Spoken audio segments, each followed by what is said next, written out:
Anyhow, my name's Randy Beatty, and I serve as the Alan Kasdan Dean's Chair of the Leventhal School of Accounting. It is my distinct pleasure to introduce Senator Boxer. But before I do that, I'd like to explain how we're going to proceed. After I'm finished with the introduction, Senator Boxer will come up and give a few comments for a while. And then Chuck Gold is going to come back up, and he will help with question and answers. I'm fairly certain that you'll have many questions for our one of our certainly favorite senators in the state of California. Senator Boxer is a forceful advocate for families, children, consumers, and the environment, and for our state of California. Barbara Boxer became a United States Senator in January of 1993 after 10 years of service in the House of Representatives. I think she started when she was a teenager in the House of Representatives. She's been elected to a third term in 2004. She received more than 6.9 million votes, the highest total for any senatorial candidate in American history. A national leader of environmental protection, Senator Boxer is the first woman to chair the United States Senate's Committee on Environment and Public Works. On the committee, she advocates forcefully for clean air and water, which I fairly like a lot, with a particular focus on fighting against global warming. She also chairs EPW's Subcommittee on Public Sector Solutions to Global Warming, Oversight, and Children's Health Protection. Senator Boxer has won numerous awards for her efforts to create a cleaner, healthier environment. She authored the amendment to the Safe Drinking Water Act, ensuring that drinking water standards are set to protect children and other vulnerable populations. She's been a leader in the fight to remove arsenic from drinking water, which again I appreciate. Block oil drilling in the Alaska National Wildlife Refuge, and also California's coast stop the use of human subjects in pesticide testing, and revitalize the Superfund by making polluters, not taxpayers, pay to clean up the toxic environmental waste. On a personal note, when she is in Palm Springs, she can be seen driving around in her Prius, which again I appreciate. If you breathe, drink water, or simply care about the next generation, I'm confident that you will find Senator Boxer's comments to be important. Ladies and gentlemen, please join me in a warm Trojan welcome to our Senator Barbara Boxer.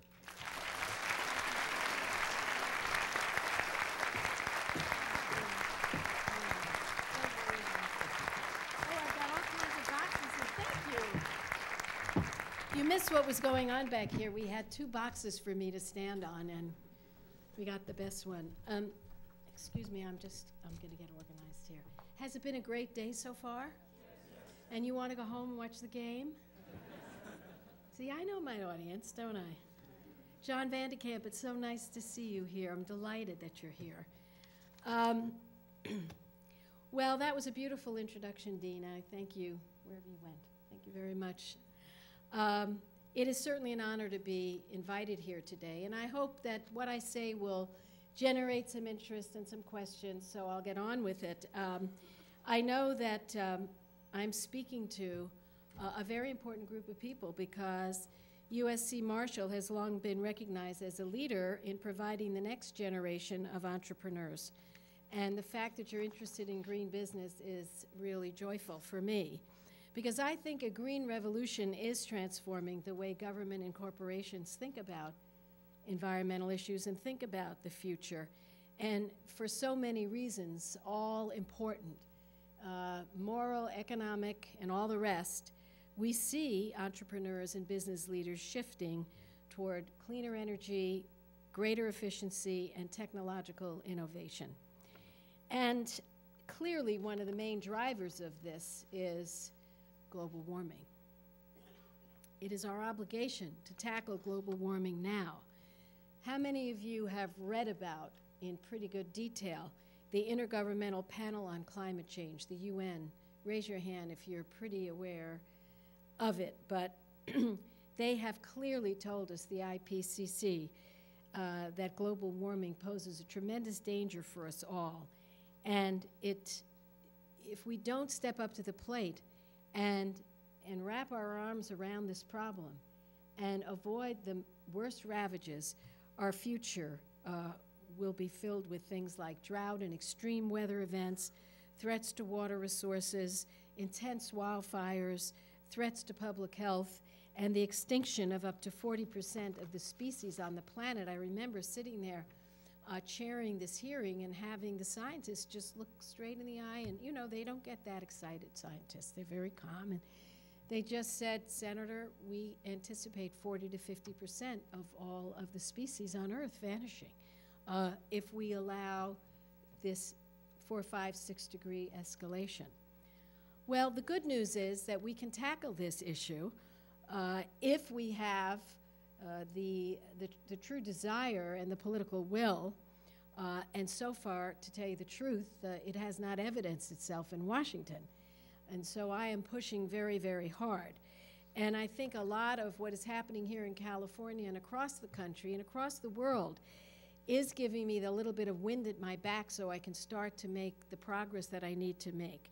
And I do approach global warming with hope, not fear.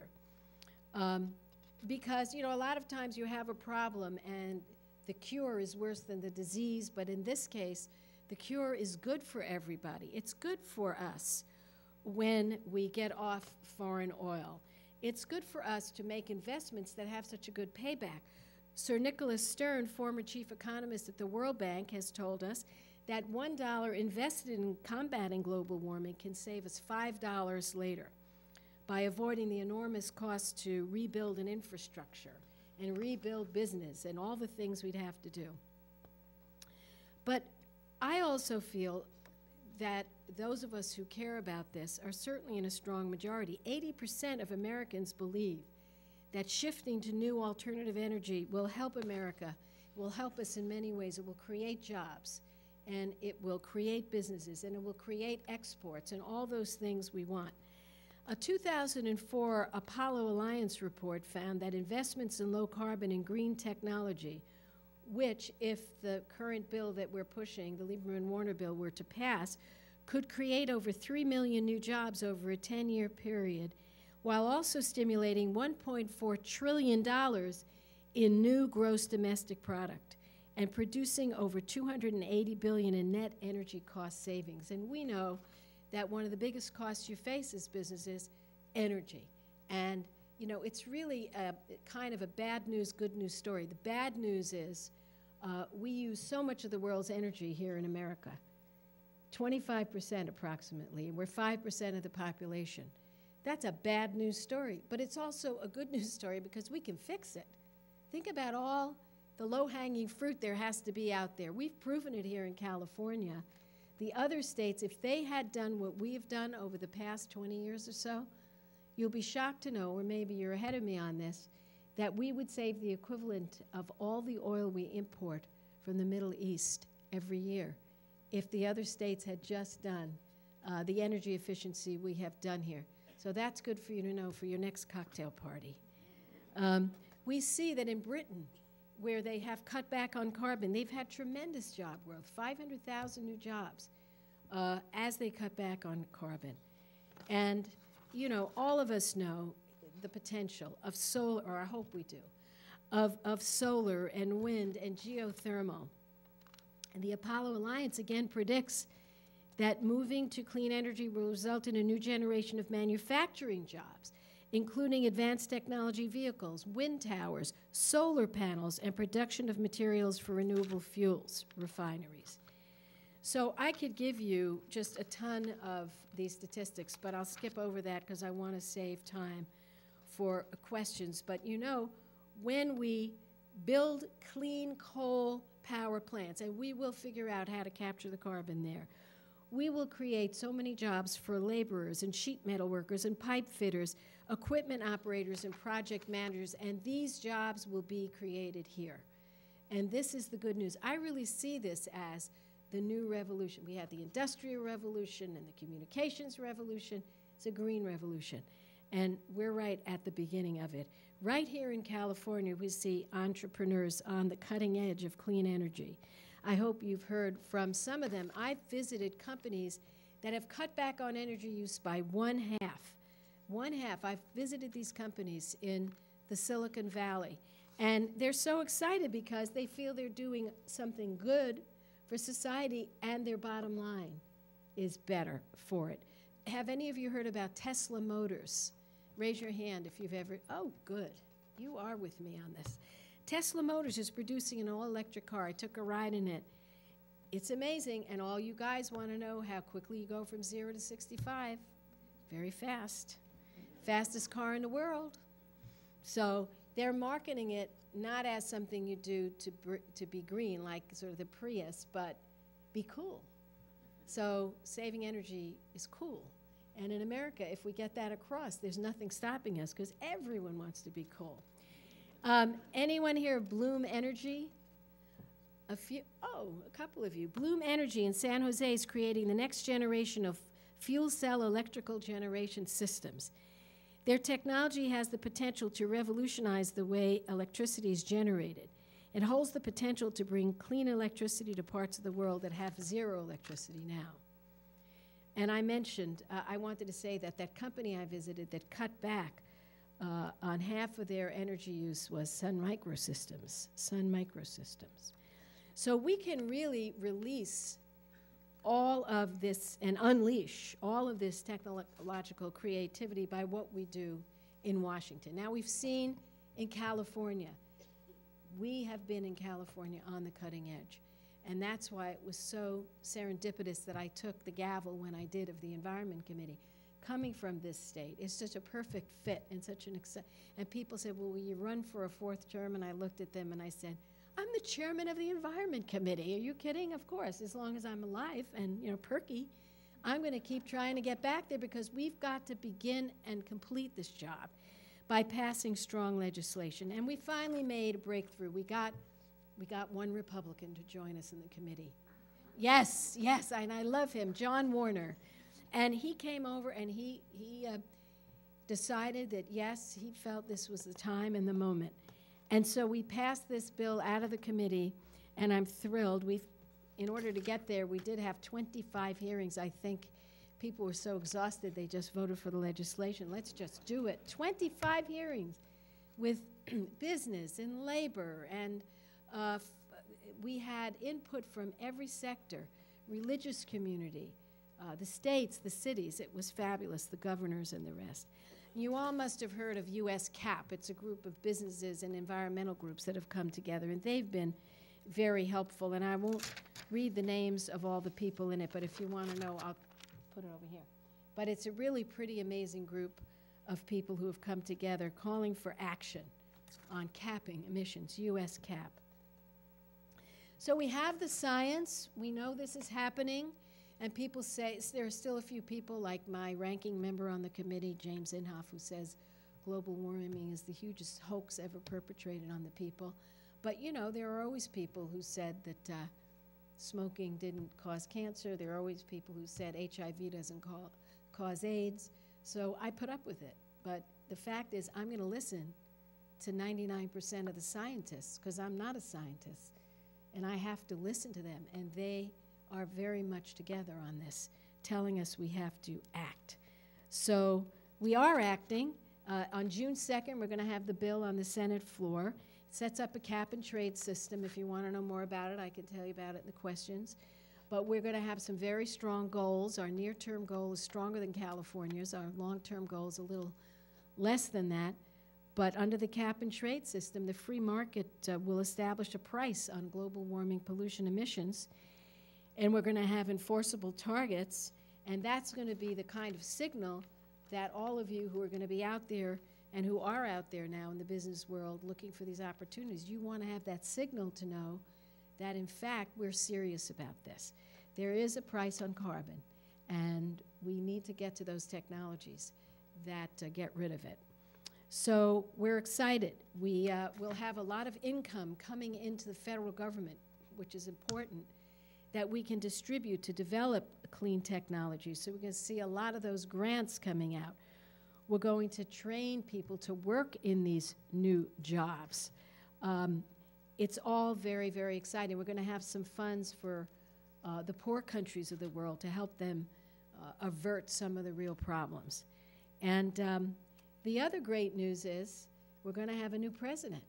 That's great news because all three of the candidates believe in global warming and they want to do something about it. Thank God, because we don't have a second to waste. And with the Bush administration, we've wasted now almost 8 years.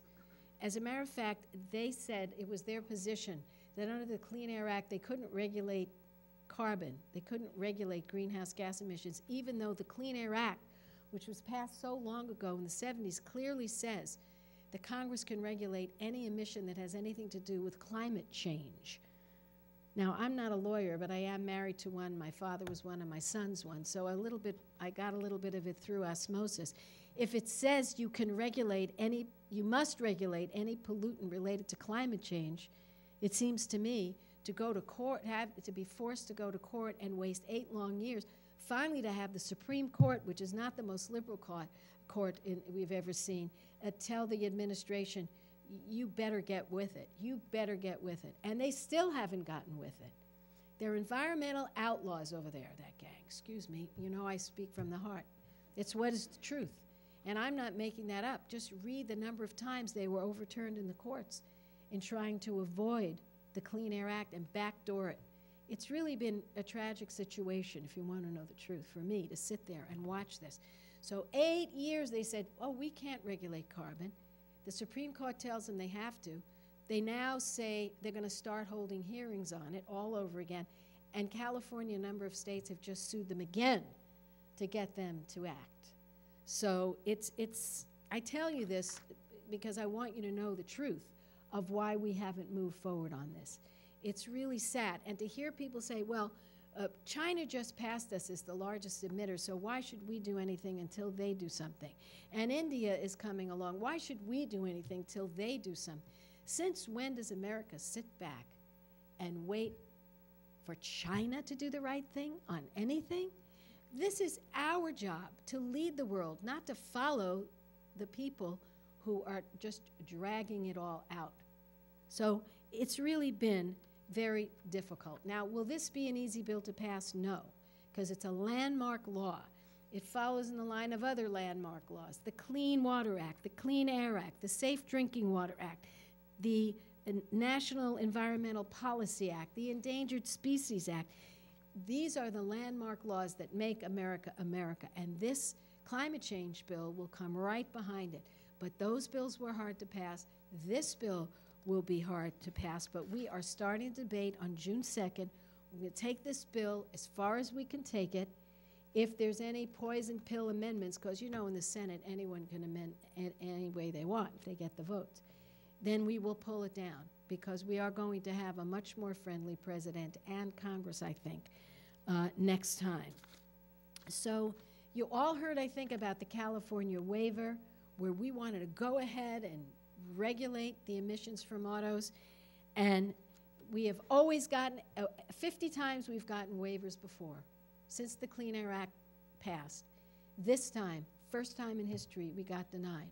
So California and 17 other states have sued this EPA, which I have now named, instead of the Environmental Protection Agency, the Environmental Pollution Agency. And we have sued them in order to be able to go out and clean up our mess here. We want the opportunity to go out and work our magic. 50 times before we've gotten the chance, never been turned down. The Bush administration turns us down. So you can see just from how I'm speaking to you that this has been really a tough time in Washington to see this happen. But we never give up. We never do. And at the end of the day, we will win this battle. But time is not our friend. Time is not on our side. And I will tell you, if I was a business person now, I would be right out there on this issue, because we will eventually have the political will to get this right. And it's happening. I think it's going to happen very, very soon. The signal will be sent. We're going to turn our back on this miserable record of this administration in terms of the environment, and we're going to begin a green revolution. Actually, it began here. It began here in California, and we're going to continue it at the United States of America level, where it must be continued in the Senate and the House and the White House. And then we're going to see a whole other world here in America. We're in a deep recession right now. We really are. Tell me, why on earth aren't we passing and renewing the credits for solar energy, wind energy, and geothermal? Isn't that insane? We're in a recession. We need to create good jobs. And we need to cut back on greenhouse gas emissions. A marrying of these two things. Oh, we can't get the 60 votes on it. But we will. We're going to get there. We're going to get there because we have the will to get there. And we'll start that. We'll get that done in the next few months. But it's a tragedy to see here in California. I have to meet with business people who tell me, Barbara, I can't believe you haven't renewed those credits. We need to have certainty that it makes sense to make these investments. So that's an example of where we are, once again, hurting the economy, hurting job creation, hurting America in the eyes of the world. And so when I see you here nodding and clapping at the right times and all of that, it makes me really be filled with hope because, of course, California is the place that fills me with hope. That's why I like to come home as often as possible. Thank you very, very much. Thank you. Thank you so much. Yay. Thank you. I so appreciate that. It makes me feel so happy. Thank you. Very nice. Thank you. Thank you. Thank you. I really appreciate it. You're not, but you want to come here and share that? There you go. Great. I know some of the microphones have been taken from the holsters, but if we have any questions for Senator Boxer, we do. We have a gentleman standing up, so we'll go ahead. Please tell us your name again and your USC affiliation. Sure. Hi, my name is Craig Greenwald, Marshall grad, 2003, MBA. I work for Clean Energy Asset Management, and Senator, I'd like to thank you for your leadership on this subject. You just talked about the production tax credit and the investment tax credits. Realistically, could you handicap for us when you think they could get passed? And as you mentioned, time is of the essence. Yes, and every day, every month is of the essence. So could you give us your thoughts specifically? Well, in my last discussion, Harry Reid sets the schedule, and he does it after consulting with committee chairs to see where we are with the votes. I had thought we were going to take it up before the May break, so I'm still hoping, and that comes at the very end of the month. So he hasn't said anything different at this point. Max Baucus, who's the chair of the Finance Committee, indicated that he felt good that it's absolutely going to happen. And he's, in order to get the 60 votes, you have to give here and take there and swap here. And, it's sort of like the disappearing pea. You don't know how this thing will emerge. But I want to say that I would be stunned if it didn't happen in the next, couple of months. And I'll leave it at that because I'm so hopeful. And have you gotten more hopeful over the past week with the legislation that just passed the House, the Ensign? The which one? It was Ensign. It didn't have any pay floors. Passed a couple days ago. Yeah. Yeah, this is going to happen. It's just going to happen. I think it's being held hostage to some other things. Everybody wants it, it seems to me. I mean, most people want it. 59 anyway, the last vote. John? Thank you. Senator, we had some really terrific presentations today, this morning, about a lot of good things that are going on here in the business world. But there's been very little discussion today about water, which is a problem that not only affects us here in California, but the West. Certainly with the Colorado drying up to a certain point, the cutoff in some of the amounts of water that's being shipped down to California, Southern California. Any thoughts on the water situation? Well, clearly we have problems with global warming and the snowpack, and that's the reason the California waiver made so much sense. When Johnson turned it down, he turned it down against all of his staff's advice. Imagine, because we demanded all the documents. And one of the points they made is the problem with California water due to global warming and the way the snowpack is melting and the rest. So he didn't care, obviously, about it. He just vetoed the thing. But part of the bill, the Lieberman-Warner bill, and any bill we eventually pass and will be done, is going to have tremendous resources given to states like California to deal with water, to give them the resources to be able to deal with it. And we clearly, we have to go to science. We have to conserve water.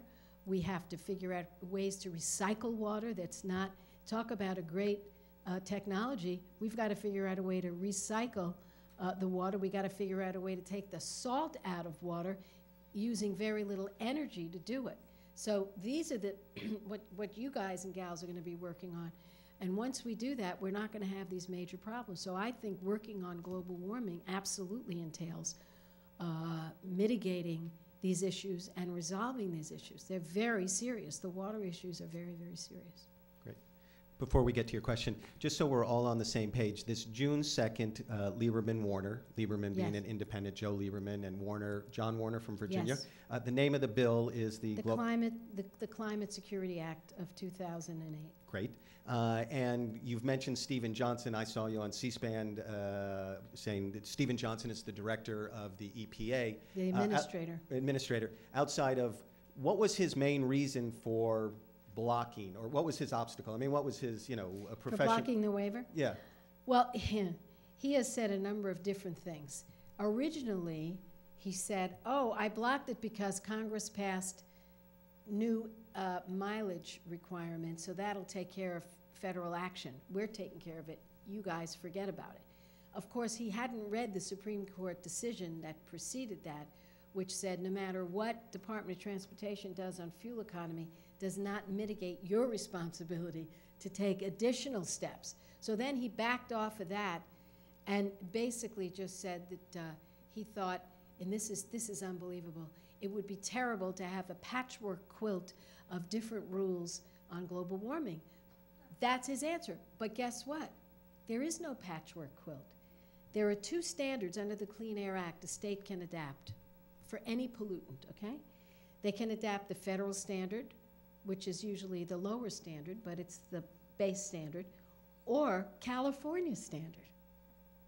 Because we were told that early on, because of the size of our state, because of the geography of our state, when it comes to air and our problems that we have the right to step outside the federal as long as we do more, and other states could follow us.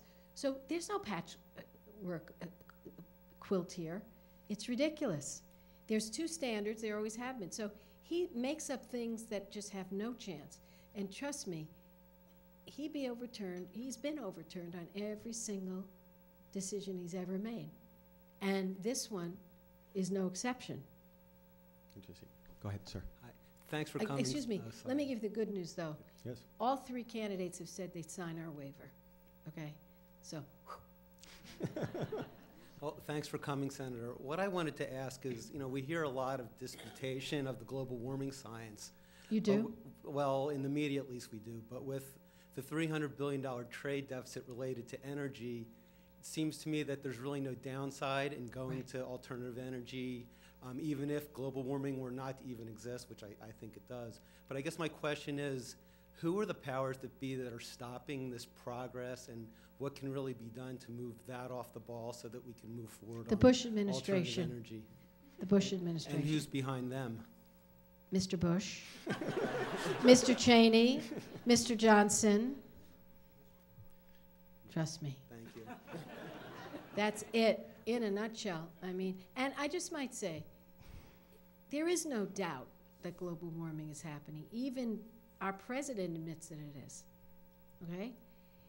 The argument now is, okay, it is, the only one is Jim Inhofe. He's the one who keeps saying it's a hoax.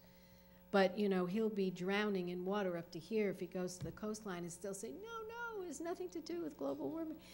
But basically here, what I want to say is, your point is very well taken. Where are you? Where are you? Yes. It's when I said what we do to combat global warming is good for us anyway, right? It is good for our balance of trade because we're going to export these technologies. It's important to get off foreign oil. We owe so much to other countries. This is going to be good. It's going to create jobs. But there is global warming, and let's not fall for that nonsense because somebody feels they have to, give credence to the other side. The fact is, there were always 10% of people who said HIV doesn't cause AIDS and 10% of doctors who say smoking doesn't cause cancer. I mean, there's always going to be some outliers there, but This is happening right under our noses right now. It's already happening. Look at Darfur. Before we get to the next question, Yeah. so around energy legislation, is it a bipartisan approach? Is this the kind of, when I watched President Bush at his most recent State of the Union, the first time both sides of the aisle stood up was when he mentioned the word energy. So I just wanted, and you mentioned Lieberman and Warner, so I wanted to better, for this crowd to understand who is backing this. You mentioned the three, all three Yes, candidates. I So will. anyway, Well, I will say, it shows you how low we've come when we stand up when someone says the word energy. I mean, he didn't even say alternative energy. He just said energy, and we stood up. We were so excited that he knew what that was. But I would say there's a predominance of Democrats on the bill, but we have several Republicans.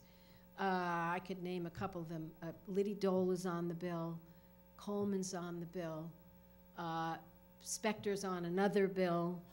So we have a handful of Republicans, which is fine. But we need more than just a handful. But John Warner's been a hero in this, an absolute hero in this. I just love him. He came to me when I got the gavel, and he said, I have some really bad news. What is it? He said, my daughters are all tree huggers. What am I going to do? And I said, give me their phone numbers, please. And so ever since then, he's been great on everything I've done. We had a hearing on the polar bear, which is in deep trouble because they're losing their habitat. And he was the only one on that side of the aisle, again, who said he's really worried about it and we have to do something about it. Senator Boxer, we have a question over here. Yes. I know that Speaker Nancy Pelosi and some of the members of the House have started a Rebuild America campaign. And these issues of infrastructure, especially changing the transportation and land use planning paradigm here in Southern California, are directly connected to this effort. So what are the chances of movement on that in the next year? Are we going to have to wait till 2009 till Speaker Pelosi can get some purchase on that? Well, I think given the recession, there's more of a chance that we could have a phase 2 of our economic stimulus package and place inside that some of these ideas on infrastructure. The committee that I chair is also the Public Works Committee, and needless to say, just looking at our public works infrastructure, we are so far behind what we need to do. And the gas tax is going down as a source of revenue, so we need to come up with other ideas and ways to fund our highway system, because right now we don't have it. So she's so right to get out front on infrastructure. You can't have a great nation with an infrastructure that's dying and falling apart. It's a disaster. And we need to make those investments just as we do in our own homes. So I have time for 3 more questions. Please, thank you. Okay. I'm Sally Wilson. I'm with CB Richard Ellis. I was actually a speaker here, and I'm from Washington, D.C. I live in Virginia, and even though I didn't vote for Senator Warner, I'm very happy with what he's doing. You should be. Very, very happy. My question really is around coal and coal Yes. technology and what's keeping clean coal from happening and the economy or the energy coming from Virginia and West Virginia and many of the states, and the majority of the energy coming to buildings, which is our business really, comes from Right. coal. Right. And so, it seems to be a big secret that's not talked about a lot, and how we're going to manage the fossil fuel component and the CO2 emissions from that, because it's far greater than the gas and oil industry. So can you comment on Yes. that and the cap and trade and how that might address it? Absolutely. Thank Good. you so much.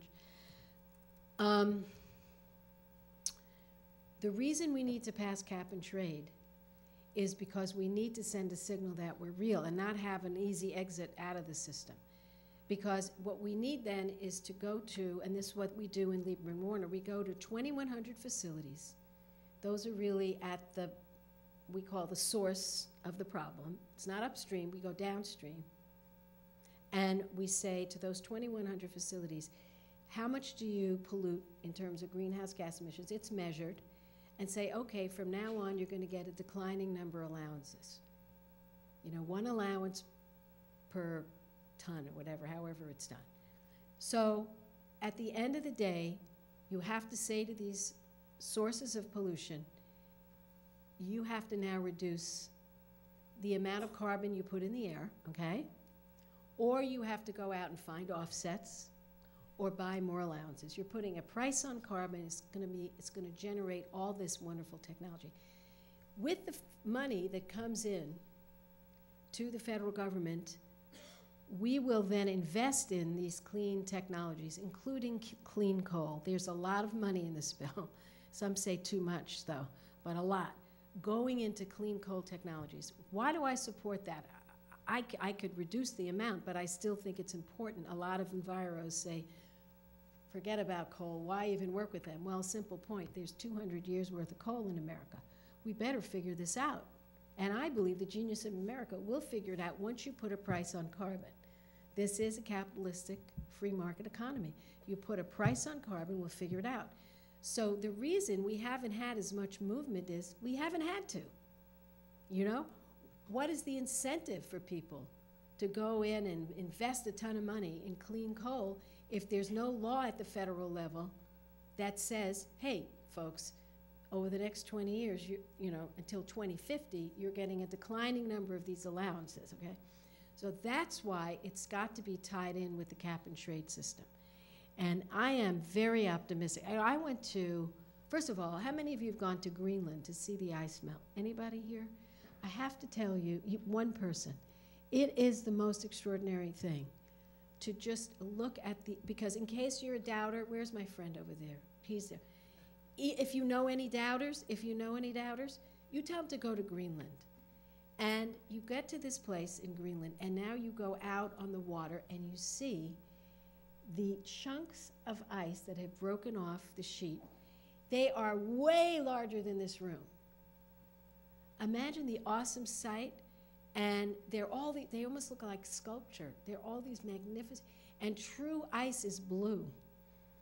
And the average age of this ice is 10,000 years, okay, when it breaks off. And it breaks off and it moves toward the ocean, and it gets into the ocean, and this 10,000-year-old ice melts in 1 year. It's terrifying. And you know why people say it's the tip of the ice cube? Because we're only looking at above. What's below is enormous too. And these monster pieces of ice are melting. And they're melting in 1 year from start to finish, and that's why you have the sea level rise. But this is actually happening. And when I got back and tried to say to the coal companies, you know, we've all got to work on this together. Part of my trip was also to go to Iceland, because they're doing a lot of work on this in Iceland.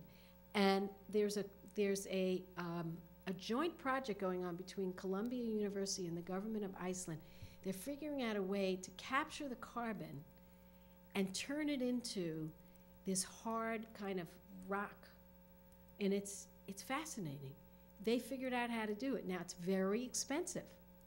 Is it too expensive? Right now, yeah.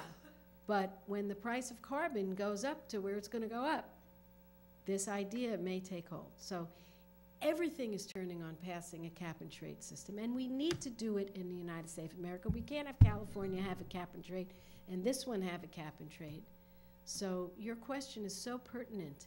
We can't turn our back on coal, but we are not going to permit this filthy, dirty coal to go on. Can't. It's so dangerous. It kills people. Go ahead. Good afternoon. Paul Murad, Metroplex Group, Las Vegas, Nevada. I was actually waiting for a drawing for those who came the furthest away to the conference here this morning. Thank you for coming. That's and Las Vegas, a very green city. That's right. Non-affiliated with USC, affiliated with Senator Harry Reid, live in his district in Las Vegas, Nevada. I have a question for you, both of regional importance and then nationally.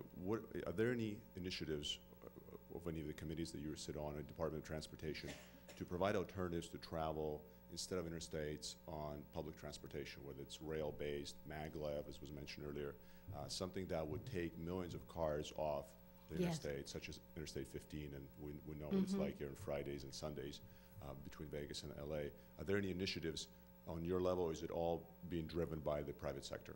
Oh, definitely. I mean, transportation is very much public-private partnerships, and we are coming up with a new transportation bill, and I will be chairing that whole exercise in '09, because the transportation bills are 5 years authorization, and it's up at the end of '09. So in '09, we will. And I have set the tone for what I want it to be about, and the central focus is going to be clean, green, projects. That's really going to be where we go.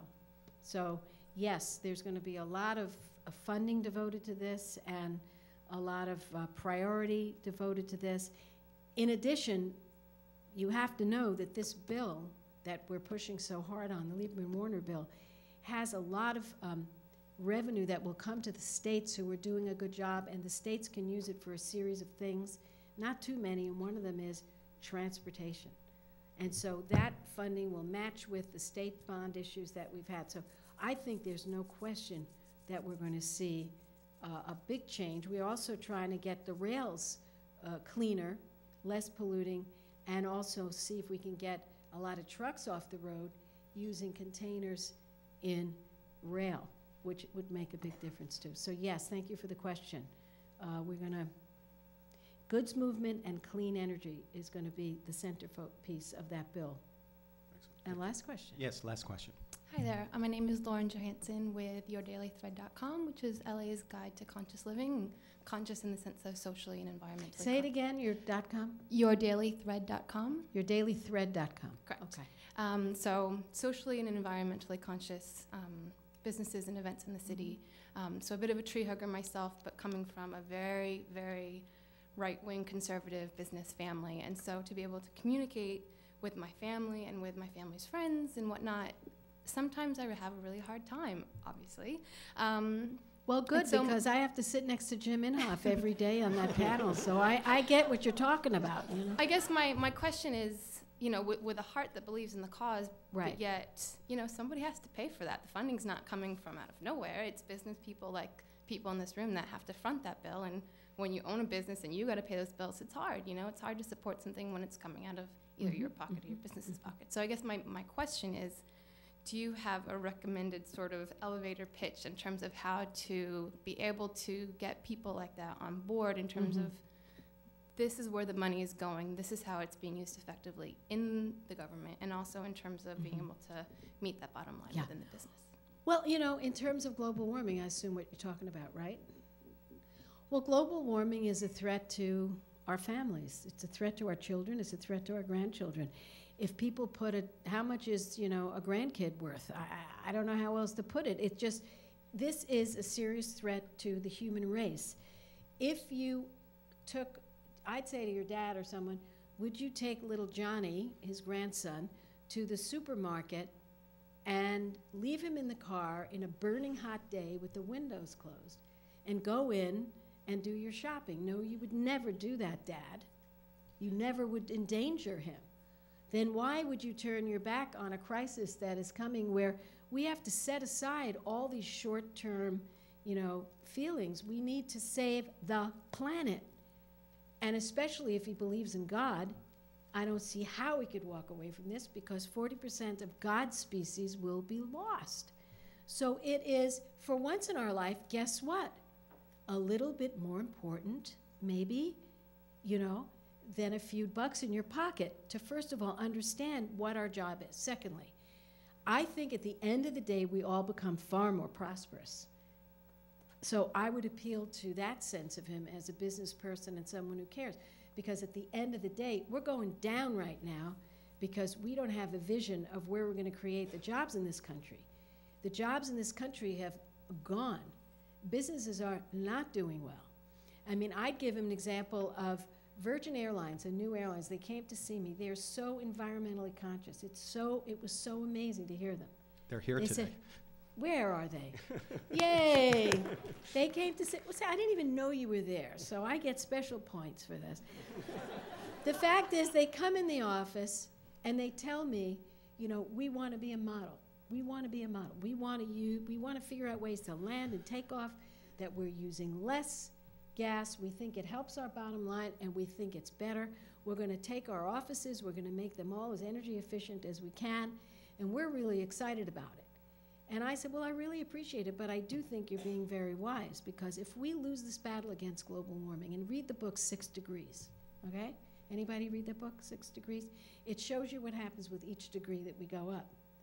If you get to the 6 degrees, forget about it. There won't be a landing strip that isn't underwater. So I say to Virgin Airlines, good for you, but you're protecting your long-range future as an airline. And I say to the rest of them, are you kidding?